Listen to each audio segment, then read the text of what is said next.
say two things about herself. She is a journalist, and she was adopted. Woo! Yes. And I tried to link those together and make a joke about it, and I got nothing. So,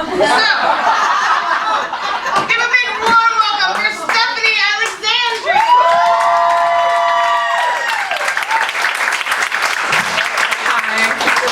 I don't have a joke either, but I'll work on it for next week. So, before I begin my song, I want to tell you, I give you a little precursor to what you're about to experience. I don't know how many of you have a significant other in New York City, but if you do, you're incredibly lucky because someone pooped in the dating pool and it sucks. So here I am in, therapy, talking to my therapist all the time about this very thing, and this song is perfect. Perfect representation of that very thing. So enjoy.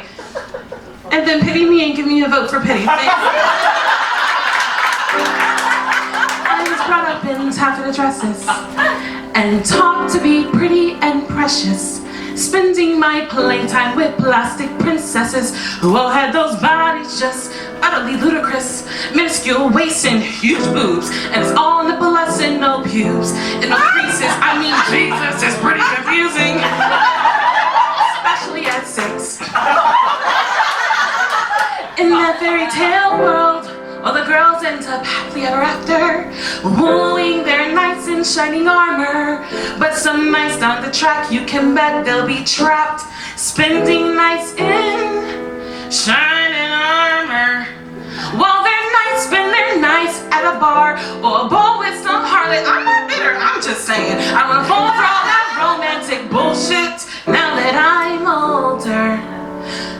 Although I don't mind the thought of being tossed over a shoulder and trotting off to a mansion by some ruggedly handsome man in a fireman helmet. Just use me for sex.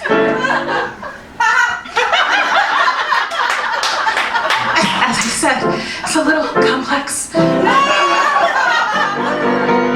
One day, someday, my prince may come, but it doesn't seem likely. Even if he came and he liked me, it's likely he'd be not quite my type.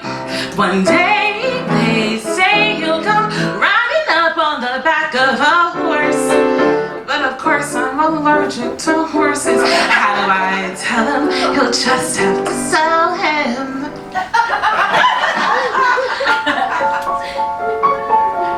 I went to school with a girl, I remember her well. She was pretty smart and pretty as hell.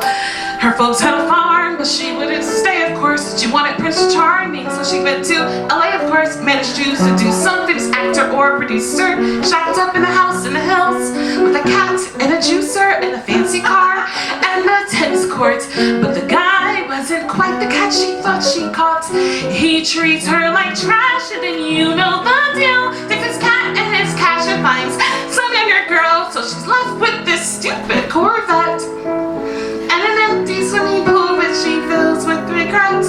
Smart girl, but kinda dumb. And I'd rather be lonely than sit on my fanny waiting for my prince to come. One day, someday, he'll come sweeping in and sweep me off my feet. Let's spend the next 4 decades wanting to cheat on me, getting less handsome and fighting his dragons. What the fuck is a dragon? Yeah, you don't know either. But anyway, my prince, he'd know what to wear, he'd have a full head of hair, and his eyes would be brown or blue, green, well I don't care, and his body would be toned with those pecs like you get at the gym. But he will spend all his time at the gym, and he'd love reading books. He'd be an excellent cook, he'd be good looking but not too aware of his looks. He'd be tender and tough and smart but not smug, and attentive but not fawning, and he'd smell good in the morning, and he'd dance. No? I like hiking and baking and biking. I'm not picky, I just ask that he likes me and I like him. And I'd rather be alone if the only other option is to come and settle down with some condescending clown with a great rating from some dating service. So self-professing Mr. Perfect. Another narcissistic legend. I made $1 million out of hedge funds. Another sexually ineffectual, self-obsessing metrosexual, pseudo-intellectual, getting drunk and existential every time the Knicks lose a game.